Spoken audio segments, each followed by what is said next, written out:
Assalamu alaikum, everyone. This is zeeshanrahatkureshi. I'm the founder and CEO of High Achievers League. So today we have with us Miss Amber Noor Mustafa, and she is doing her PhD in international and multicultural education from Florida State University. Assalamu alaikum, Amber, and thank you for being with us. Walaikum assalam, Zishan. Thank you so much for having me, here and interviewing me. It's a pleasure for me as well. Thank you. Okay, so my first question is going to be about your early education. Tell us about your early education. Where did you get it from? Did you do O level, A level? Which city were you in? And how did you proceed from there?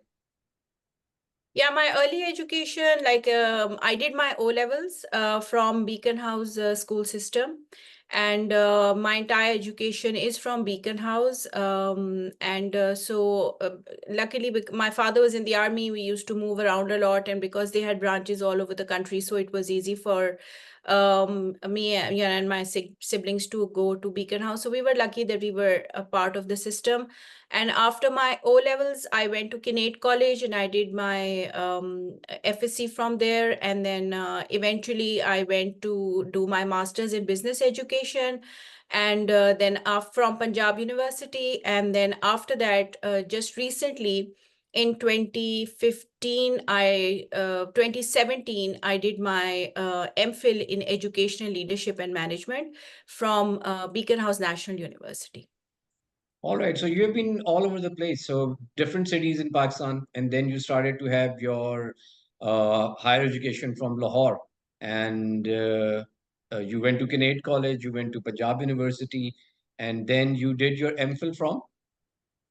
From Beacon House National University. Oh, BNU. So BNU has really made a good name in the past few years in different fields, not just in media and communication. So the first master's that you did, so that was in business, right? Yes.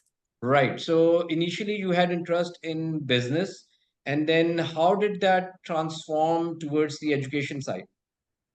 It was actually business education. So it Okay. was about teaching business. So it was still related to education, theories and frameworks related to education. What are the most effective ways to teach? So it was, I think, my interest in education, the field of education actually primarily came from the fact that my mother was a teacher and then she retired as a principal. And so all my life, I saw her motivation and dedication and how she was so engaged in the field of education. And I think that was my one major influence on my choice of profession. Earlier, my parents, they wanted me to become a doctor. I got admission into Khan University, but I think my real calling was becoming a teacher. And so I did not go to Khan University. I chose to become a teacher and study education. And so yeah, that is how I shifted then from education, and then moved I started working after doing my masters, and I became a teacher in Beacon House. I was teaching primary classes, and then I moved up and I started teaching O levels, and then I moved up the ladder. I became a school head, I became a school trainer, and then I moved to the regional office, eventually to the head office. And so when I left Okay. to do my PhD, I was working at the Beacon House head office, and I was head of education operations for the entire Beacon House system. Oh, wow. Um, all the schools in Pakistan. So I think I'm very happy that I chose this profession to become a teacher, and so yeah, that is basically my journey. So in as far as my early education is concerned, I think I would give all the credit to my parents, because they really put in a lot of effort to put us in the best schools, and give us the best opportunities, and not thinking that we were three girls. And you know how it is in our country that we want to invest more in boys, but they, irrespective of our gender, they really put in an effort in our education, in extracurricular, in in driving, in taekwondo, whatnot. I mean, you name it, and we had were engaged in those activities. That's great. So That's really yeah, great. role of parents is really, really crucial. So then as I did my masters, I was still studying when I got married. I had my son. That was a point in my life where I was thinking, let me just relax and just look at my family and my house. But that was the moment. I was very lucky. It was a critical time in my life. I could have just left everything, but my husband then, he pushed me then, and he would wake up, stay up at night and make me learn all the notes and everything, so I would complete my masters. And then from there he sort of took over from my parents, and he's been then the Right. force for me to be here where I am today. So, Amber, you touched a very important point. So, I see my children, they go to school in A levels, O levels. So, you were lucky because your parents, initially, you were to become a doctor, but whichever field you chose, your parents supported you. Then later on, your husband supported you. So, but unfortunately, I see kids here who are extremely pressurized to become doctor, for instance, and they have very good mathematical minds. If they go on to become engineers, they would become extremely good engineers, but parents do not realize that. So what message would you like to give to such parents, and how can we resolve this dichotomy? Because once a child gets into a wrong field, then it becomes terrible for the child for life. So what do you say about that? For what I've learned through my own life, and of course, I have two sons, and being very close to them in terms of their education, and working with them and trying to support them in making something of their lives. I think the most important thing is that whatever children are studying, they should be passionate about it. For two Exactly. reasons. Number one, it's not fair. You get only one life, so why be stuck in a place where you're not happy? And number two, if you're passionate about something, then you're going to give it you give it more than your 100%. And that Yes. will just improve your productivity. So both ways, in terms of you being happy and in terms of the way you work in that field, both ways you can Yes. only be productive if you have a passion, if you have a calling, if you really want to become what you are becoming. So I would, as a parent, as an educator, and as a student, through all looking through all three lenses, I would encourage and recommend strongly that parents should let children to have this conversation with them and let them explore their passions and then pursue those passions. Right. So, is there Florida State University behind you? That's a beautiful campus. Yes, yes, it Okay. is. Right. So, when you were deciding to have your PhD, so I'm sure that you must be having different countries in mind. So, how did you end up choosing United States, and particularly Florida State University? I know you went through Fulbright, so obviously you may not have the exact, preference school. Maybe you gave this school in preference, or maybe not. But that's a separate thing. But why United States? There are two, three main reasons. The first one is that United States, of course, their education, if you look at higher education research, if you look at, prospects around the world, US education is still, the most well reputed, I would say, credibility wise, standard wise, quality wise, and I've experienced it now. And so that was one reason. The second reason was that, USA gives a lot of scholarships. So they have a lot of scholarships for education, whether you apply through Yes. Fulbright or you apply through direct admissions. I think USA has a very, very supportive, financially supportive program for students, whether it is for, I mean, of course, it increases as you go up the ladder. I mean, for PhDs, there's a lot of, support for, maybe not so much for undergrad, I'm not sure, but even then, I think there are many programs to support students and many scholarships. So I think that was another very, very crucial factor for my decision. I'm a US grad myself, and I totally agree with your assertion. So, this particular field, international and multicultural education, can you explain briefly what this PhD is all about, and what kind of research are you involved in? Yeah, so that's a really good question. I'm so glad that I chose this program. I feel that if you are an educationist, you cannot live in isolation, at least now, especially as this world is becoming a global village. and shrinking, increasingly, with time. So that was one reason that I wanted to study international and multicultural education.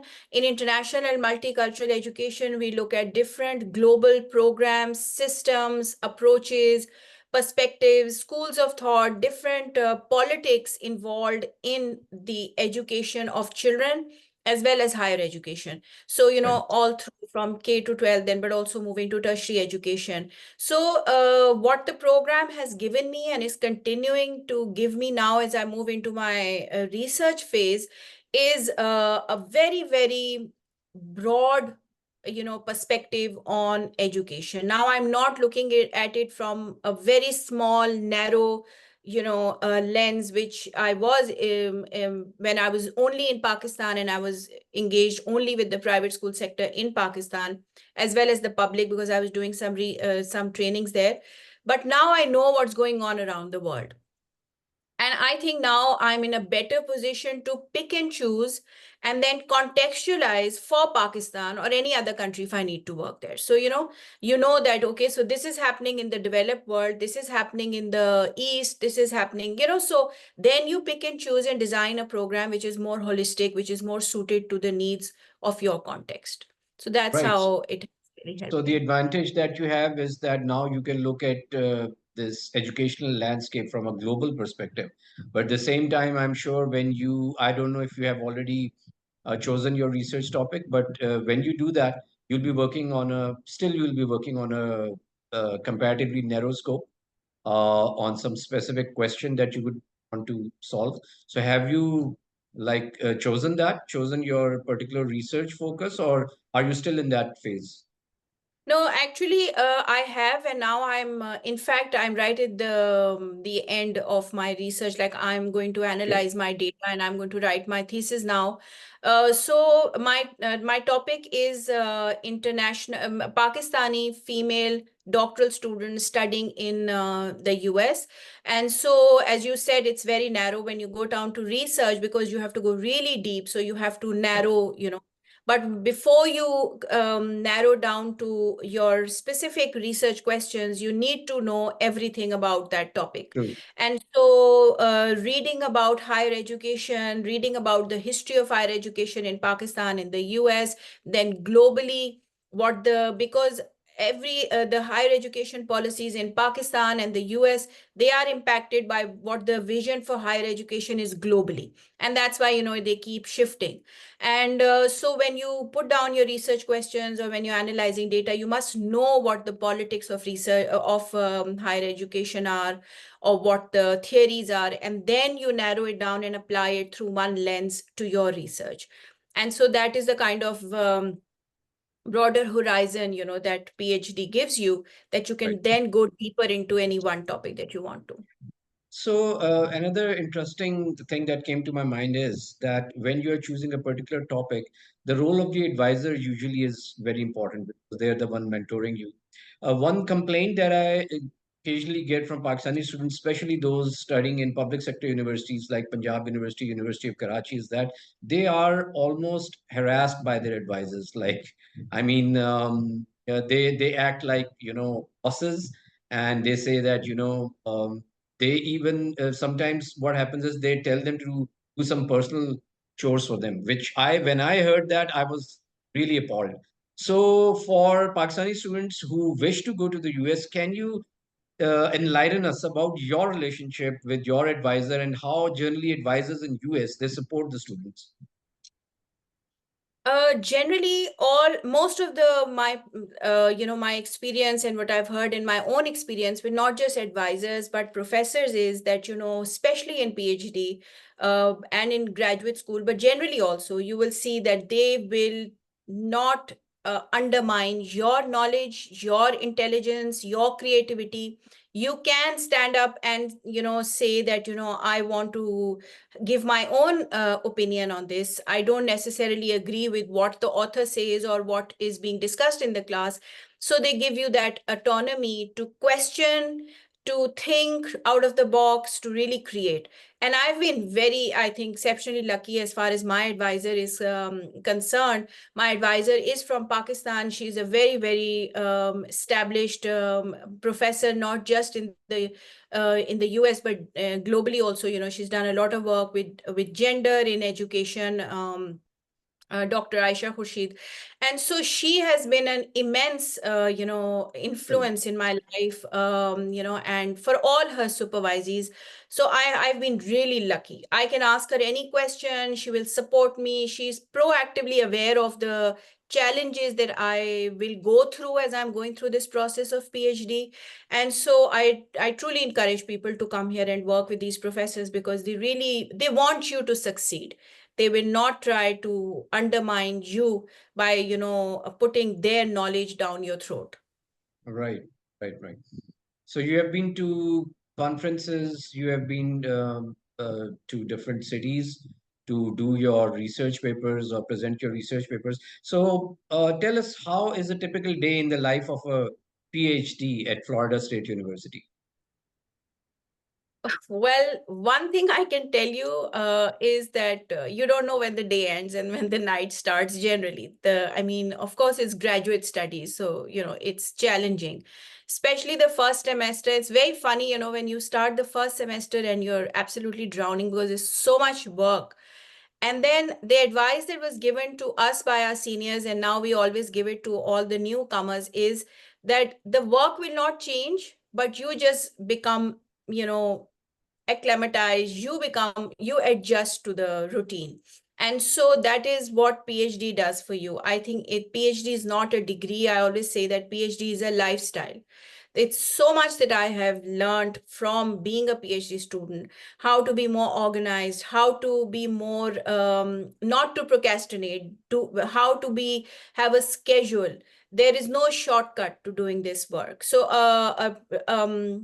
a routine day in my life is to wake up and work on my dissertation. These days I'm also teaching an undergraduate course, Introduction to International Development in Education, at my department. So I go and teach that course. I plan for that.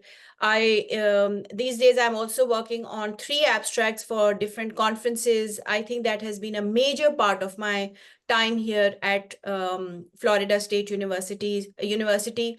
At my department, they have, and the university generally, they have a number of funding options to facilitate students so they can go and attend conferences and even present at conferences. Right. So I think generally every year I've done about 4 or 5 conferences, some virtual, some physical, and in person. So yeah, it's been a great experience. So despite the challenges, despite the fatigue, despite the, all the work that I have to do, I would not, change my life. I just love the learning that comes, the interaction with people. When you go to conferences, I've made new friends there, and I've been able to explore avenues of growth, avenues of more development. Now I'm working on a workshop with one of my friends who I met at a Right. conference. So I truly encourage people to engage in these activities as well. So which year did you start your PhD and when do you expect it to end? I started in August 2020. My first semester was from Pakistan because I couldn't travel due to COVID. So, all Right. night I was taking classes. And then my expected date of graduation is sometime next year. Hopefully, I'll be able to graduate sometime All right. next year. And what are your future goals? What do you plan to do once you're back? Yeah, I'm very excited about the future now. I think I'm well equipped to work in international development, landscape. I can also work, offer my consultancy services to different organizations, to different school systems globally, in Pakistan as well. And so I'm really excited about, engaging with these different scenarios, policy making, so I have an experience of working in all these fields now. So yeah, those are the 2, 3 areas that I'm excited to engage with eventually. Okay, last question. So the students who are planning to go for their higher education in US, what's the message that you would like to give to them in regards to preparation, in regards to planning, and how should they should go about it? Well, the first message I want to give to anybody who wants to change anything in their life for the positive is that action is required for change. So, if you think that you want to change your life and give it in this extra, qualification, then go ahead and try. You will not lose anything. But by not doing anything, you're definitely losing time and this brilliant opportunity to come to the US, engage with international students, learn to work in a very diverse society, diverse educational landscape, learn from what I really like about the PhD here is that they first have a coursework component and then the research. So Exactly. I in many countries around the world they go directly into research. I think those that coursework has really laid the foundation for my theoretical knowledge and my even for my practical the practical implementation of all of it. So I think that if get serious about it, get all the information you need, consult somebody if you need to, but do give it a try. It's definitely worth trying for. So I think that is my advice. But when you go out to try, then please collect all the information. There is a lot of facilitation at these universities for students. So don't think that if it says that you have to do GRE, or if there is, it's very expensive, there will always be a way around it. So write to these people, find out what's going on and how they can give you waivers, how they can facilitate you. So don't think by just looking at the website or just reading at the information that no, this is not for me. So and you will not always succeed the first time, know that, because of course the competition is massive. So that's fine. Don't think that you're the only one. Everybody fails the first time. But then you can succeed the first time as well. So do Right. try it. Yes. So I really like the thing that you said about taking action. So I often tell students that if you want to climb up the stairs, you do need to take the first step. Otherwise, you can't go up. So with that, thank you so much, Amber, for being with us. I hope this would be very helpful for prospective students. And thank you so much for your time. You're most welcome, and thank you so much for having me on your program. Allah Hafiz and take care. Allah Hafiz.